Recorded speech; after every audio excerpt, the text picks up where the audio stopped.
Bom dia a todos e a todas. Gostaria de agradecer muito o convite, de participar dessa audiência. Eu acho que é uma honra poder estar aqui discutindo, enquanto membro da sociedade civil, num tema de tanta relevância como o Plano Nacional de Educação, né? Eu gostaria de iniciar essa fala destacando a importância para a área de educação de um plano em que a gente possa estar articulando em cima de um regime de colaboração definindo diretrizes, metas e resultados. Eu acho que isso é um grande avanço para o país. Se nós pensarmos no primeiro Plano Nacional de Educação, eu acho que esse segundo plano nós tivemos avanços significativos, principalmente levando em conta que houve uma diminuição das metas e com isso, houve uma maior possibilidade de acompanhamento e monitoramento por parte da sociedade civil e dos diferentes grupos e instâncias de debate. Um terceiro ponto que eu gostaria de ressaltar é a importância do processo democrático dessa discussão do Plano Nacional de Educação.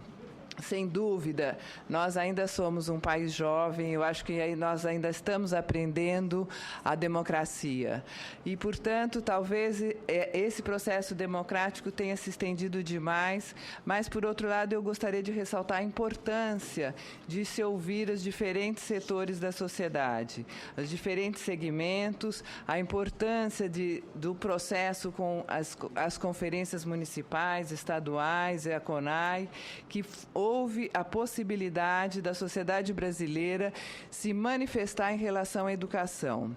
Sem dúvida, nós da área de educação temos que reconhecer que hoje a educação é pauta da sociedade, hoje a educação é considerada prioridade nas políticas públicas e é um tema de discussão nos diferentes segmentos, extrapolando de muito a área de educação. Então, eu acredito que o processo democrático e participativo da construção desse Plano Nacional, do segundo Plano Nacional, teve também um impacto na sociedade porque possibilitou que esse tema realmente pudesse extravasar a área de educação e ser apropriado hoje como um tema de discussão dentro da sociedade. Para essa audiência, eu gostaria de estar destacando alguns pontos bastante específicos na tramitação do plano no Senado, né? E o primeiro ponto que eu gostaria de destacar é a supressão do parâmetro inicial para os investimentos da educação no Brasil, expresso pelo CAC, o custo aluno qualidade inicial. Eu gostaria de enfatizar bastante esse ponto, porque o custo aluno qualidade inicial é um padrão mínimo definido nacionalmente de qualidade de ensino. Foi um processo também de ampla discussão do CAC, foi uma reivindicação trazida pela Campanha Nacional dos Direitos da Educação, foi amplamente discutido ao longo dos anos, desde 2002, 2003, 2005, se chegou a um estudo realmente sério, com dados, com todos os insumos básicos, mínimos, com os custos desses insumos, pensando desde a parte de construção, depois todas as questões dos diferentes instâncias dos profissionais da educação, as diferentes modalidades de ensino, com estudos de caso em cima de escolas. Então, eu acredito que foi um tema também amplamente discutido, um estudo que foi aprovado pelo Conselho Nacional de Educação.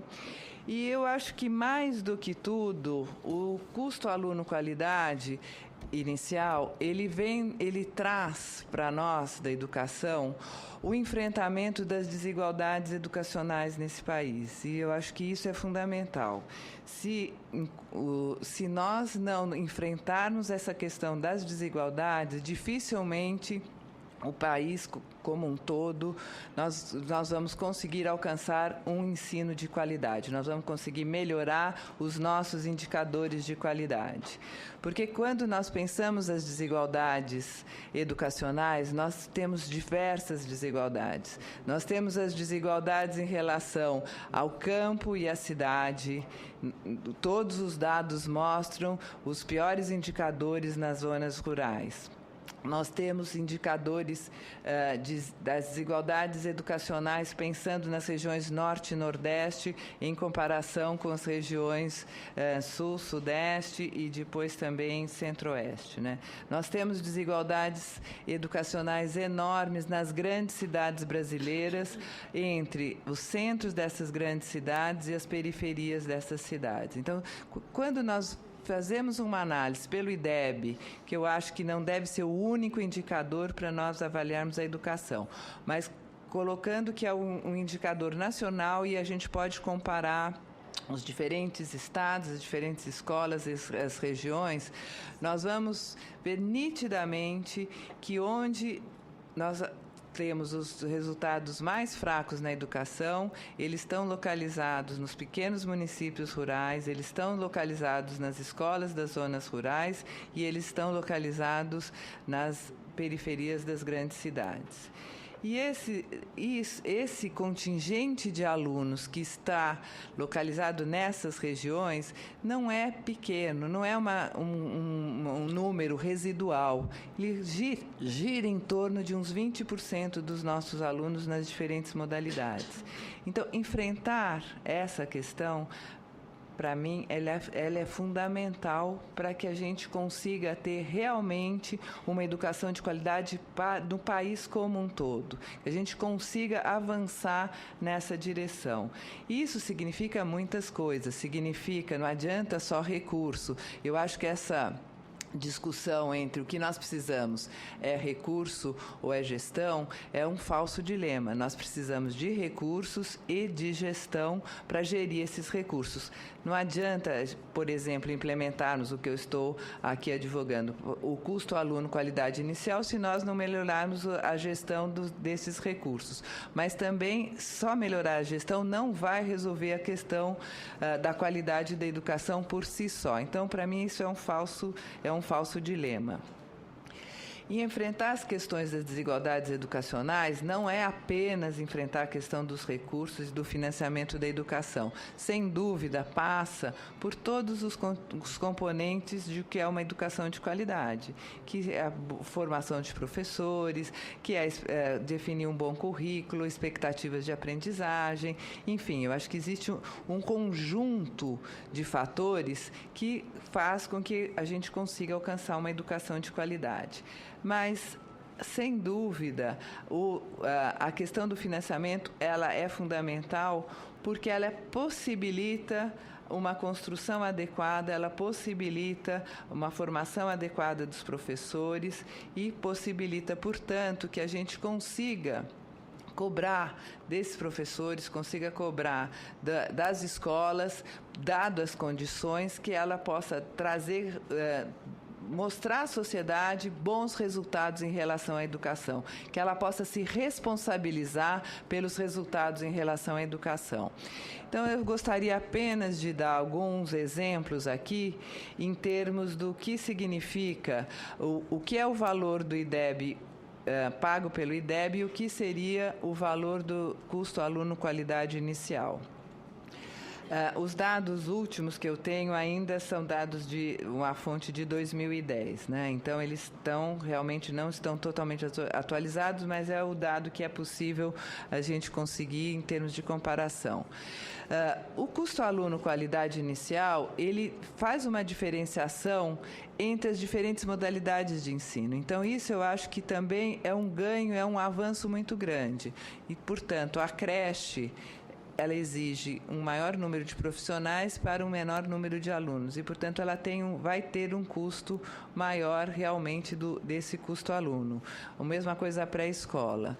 Então, nós vamos ter aqui, em relação à creche, à pré-escola e ensino rural, custos maiores porque envolve realmente um maior número de profissionais, no caso do rural, o fato da dispersão das escolas faz com que esse custo seja mais elevado. Então, enfrentar as desigualdades educacionais é enfrentar essas questões que realmente os anos iniciais, o ensino rural, necessitam um maior aporte de recursos, dada a dificuldade e as especificidades que essas modalidades de ensino necessitam. Isso é pensar realmente no direito à educação em equidade, pensar que realmente todos têm direito a uma educação de qualidade. Países como o Canadá, como a Finlândia, mas para não citar a Finlândia, a Coreia e outros países, mas vamos pensar no Canadá, que é um país maior, uma pluralidade muito grande, diversidade cultural muito grande. Os melhores professores são alocados para aquelas escolas e alunos que têm maior dificuldade. Então, realmente, o nosso esforço enquanto país é alocar os maiores recursos para onde existem maiores dificuldades, nas periferias das cidades, nas zonas rurais, no ensino inicial, que vai fazer com que essas crianças que tem uma pobreza de referências culturais, uma pobreza sociocultural, mas uma precariedade e uma vulnerabilidade social muito maior, possam ter uma educação inicial, possam ter acesso à creche, possam ter acesso à educação infantil, para que elas cheguem no ensino fundamental com maior preparo e maior condições de conseguir acompanhar o que é a nossa educação e a partir do primeiro ano, né, de educação do ensino fundamental. Então, eu acho que trazer para a União essa responsabilidade da equidade e de uma função redistributiva, no meu entender, é fundamental para que a gente consiga realmente dar um salto na qualidade da educação no Brasil. Acho que sem isso nós vamos continuar aumentando muitas vezes as desigualdades entre as escolas. Acho que existe uma tendência a uma competição muito grande, a uma tendência à responsabilização das escolas, o que é muito bom, mas sem dar as condições necessárias para que aquela escola possa responder por resultados, nós estamos aumentando as desigualdades entre as escolas e isso, vários dados têm mostrado essa tendência. Bom, um segundo, então, o primeiro ponto está diretamente relacionado com o financiamento e com o custo ao aluno, qualidade inicial. Gostaria de estar destacando duas outras metas, né? A meta 5, que na atual redação, ela prevê alfabetizar todas as crianças, no máximo até os 8 anos de idade. Eu acho, e no primeiro ano de vigência do plano, né? Bom, nós já estamos muito atrasados em relação à vigência desse plano. Mas o que eu vejo como problema, antes estava como a alfabetização em relação ao ano, né? A série que a criança estava cursando, e agora ao ano. O que é problemático, como a gente coloca que alfabetizar até os 8 anos, é pensar as crianças que não cursaram uma pré-escola, não cursaram educação infantil, ou crianças que estão atrasadas, o que é muito comum no Brasil pela mudança, migrações e tudo isso. Então, nós estamos falando dos 8 anos, e não estamos correspondendo a essa meta da alfabetização a um currículo, às expectativas de aprendizagem. Eu acho que aqui o que eu gostaria de enfatizar é a importância de nós caminharmos em relação às expectativas de aprendizagem, a importância de nós pensarmos no país um currículo, qual é esse currículo que nós estamos falando, ou pensarmos um currículo que possa ter um núcleo comum básico e depois possa estar sendo adequado às especificidades, às características das diferentes regiões do país, um país tão grande como o nosso. Então, realmente, pensar expectativas de aprendizagem. O que mesmo nós queremos que a criança que chega ao final do primeiro ano, ela tenha aprendido o quê? Ao segundo, isso. Muito mais do que pensar alfabetizar aos 8 anos. É pensar assim, o que nós queremos em termos de finalidade da educação ao final de cada um desses anos. Então, acho que essa meta ela pode ser ajustada e fazendo uma correlação com as expectativas de aprendizagem. A outra meta, da alteração da meta 20, né, do Senado, sobre o investimento público em educação, suprimindo o termo público. Extingue a necessidade do governo investir o dinheiro público em educação pública e adiciona o setor privado. Eu acho que aqui realmente nós temos uma discussão que é complexa. Eu acho que é importante a parceria com o setor privado, mas é importante também ter uma melhor definição do quais são as áreas ou aonde que esse recurso público pode estar sendo encaminhado para o setor privado. Então, acho que aqui é uma discussão de talvez esclarecer melhor ou especificar melhor aonde que esse recurso público pode ou não ser utilizado em termos do setor privado, né? Outro ponto que aí eu gostaria de estar mais enfatizando, ainda na meta 20, foi a retirada da meta intermediária, né, dos 7%, e só colocar os 10% do PIB na educação.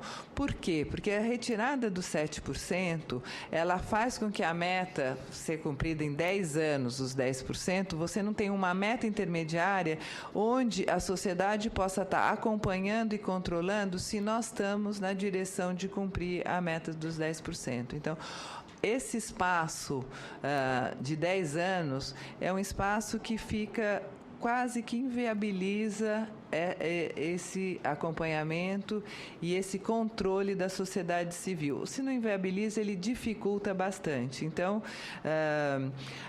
também aqui é o reforço da importância de voltar à meta intermediária de 7%, principalmente pensando nessa questão do acompanhamento e do controle pela sociedade, né? Pela sociedade civil e pelas diferentes instâncias governamentais também.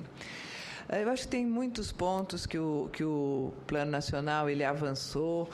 Destacaria a valorização do professor, quer dizer, como educadora, a questão do professor é fundamental. Eu sempre falo que nós não vamos ter uma educação melhor do que a qualidade dos nossos professores. Então, pensar em valorização da profissão professor, quer dizer, realmente levar a sério que professor não é uma vocação, mas é uma profissão e, portanto, a implementação de planos de carreira, pensar uma formação inicial do professor adequada à realidade da escola, pensar as diferentes pós-graduações e como nós vamos poder fazer com que esses 200 mil professores que nós não temos, como vamos poder atrair, está faltando no Brasil hoje, só 250 mil, esse dado varia, mas, enfim, é bastante, né? É um número bastante alto.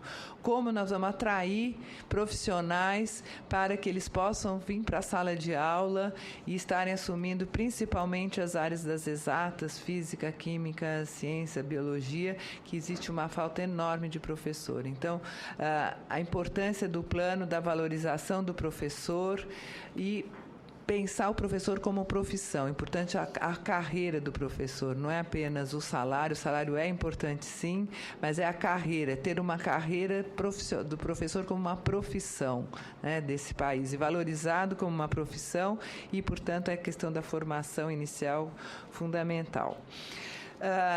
E, finalmente, eu gostaria de estar destacando a relevância da meta 19, que fala da questão da gestão democrática para a educação que queremos, né? Por que eu gostaria de estar destacando isso? Como eu falei no início, eu acho que nós estamos aprendendo ainda o que é democracia. Nós estamos aprendendo o que é participação, como participar. Acho que erramos muito, mas também estamos avançando bastante em vários desses pontos, né? E enfatizar a gestão democrática, eu gostaria de destacar 3 pontos que me parecem fundamentais e relevantes nesse destaque do que seria essa nossa educação. Primeiro, uma gestão democrática internamente dentro da escola, eu acho que ela possibilita o espaço, a discussão entre os professores e os profissionais, educadores todos de uma escola, né, a possibilidade de um planejamento e de uma formação num espaço coletivo, que parece uma coisa óbvia, mas que nós não conseguimos alcançar nas nossas escolas ainda hoje. Nós temos poucos espaços de formação internos à escola e quase nenhum planejamento. Algumas escolas se faz, as secretarias, um planejamento de um dia no começo do ano e isso passa ao longo dos anos. Então, a importância de pensar uma gestão democrática é a importância de pensar os espaços coletivos internos à escola, que são espaços que possibilitam a formação dos professores e um planejamento onde você possa articular minimamente as séries, né, o que foi dado numa série para outra, de um ano para o outro, e uma articulação mínima entre as diferentes disciplinas. Quer dizer, nós estamos longe de alcançar uma coisa básica, que é isso que eu estou falando, desses espaços de planejamento e formação. O segundo ponto, que eu acho que é fundamental pensar a gestão democrática, é pensar uma escola aberta para a comunidade. Acho que hoje em dia nós temos falado bastante da importância dos pais dentro da escola, na escola, para participar, acompanhar, exigir, pressionar pelos resultados, pela aprendizagem dos seus filhos. Então, uma escola aberta à comunidade é uma escola que vai integrar os pais nessa escola, mas é uma escola que também vai integrar os problemas, a potência daquela religião onde ela está inserida, da comunidade, os diferentes desafios e vai trazer para dentro para estar discutindo aquelas questões internamente ao currículo da escola. Quer dizer, trazer essa escola próxima da realidade do dia a dia é fundamental. Nós estamos perdendo os nossos jovens de ensino médio porque eles acham que a escola está completamente desligada do mundo real. As pesquisas mostram que eles estão deixando o ensino médio não é apenas por trabalho, mas o principal fator de desistência do ensino médio é o desinteresse pela escola. Então, eu acho que isso é grave. Nós estamos numa escola que está defasada, bastante defasada, não só pelas tecnologias, mas também pelas tecnologias, mas pela sua incapacidade de estar se relacionando com o mundo real. Então, a importância de uma gestão democrática, de uma escola que esteja aberta ao diálogo, à comunidade, e onde esse conhecimento que é gerado na escola, que é transmitido para os seus alunos, possa também impactar na comunidade e essa comunidade também trazer novos conhecimentos para dentro da escola. E, finalmente, acho que uma gestão democrática externamente à escola, né? Então tem o interno, tem o entorno da comunidade e tem as diferentes instâncias que são os conselhos de educação em diferentes níveis que acontecem e conselhos do Fundeb e de outras questões que envolvem a educação. Então, a importância de nós fortalecermos esses conselhos para que realmente a educação possa estar sendo apropriada pela sociedade, mas de uma forma responsável, né? Quer dizer, a sociedade é responsável também pela qualidade da educação. Então, esses conselhos do Fundeb, não só para saber se esse dinheiro está sendo usado da forma adequada, que é muito importante, mas para saber se aquele recurso do Fundeb está realmente trazendo resultados novos para a educação. Eu acho que essa é a função dos conselhos, tanto do Fundeb como os conselhos de educação em nível municipal, estadual e nacional. Nós valorizarmos essa voz da sociedade como a importância desse controle social e a importância de que a educação tenha que prestar contas de verdade para a sociedade. Mas não é prestar contas apenas quando sai o IDEB, que a imprensa coloca o ranking das escolas de uma forma absolutamente inadequada. Mas é prestar contas de quanto que secretaria realmente está dando condições para que as escolas possam desenvolver um bom trabalho. E se, dadas boas condições, a escola está retornando realmente para a sociedade de uma forma adequada e se responsabilizando por essa educação. Então, não é apenas as escolas, os professores, mas somos todos nós, e aí a questão da gestão democrática, o aprimoramento desses mecanismos me parece fundamental. Então, acho que era isso que eu gostaria de estar falando nesse primeiro momento, e depois a gente está aí nas perguntas que se fizerem necessárias.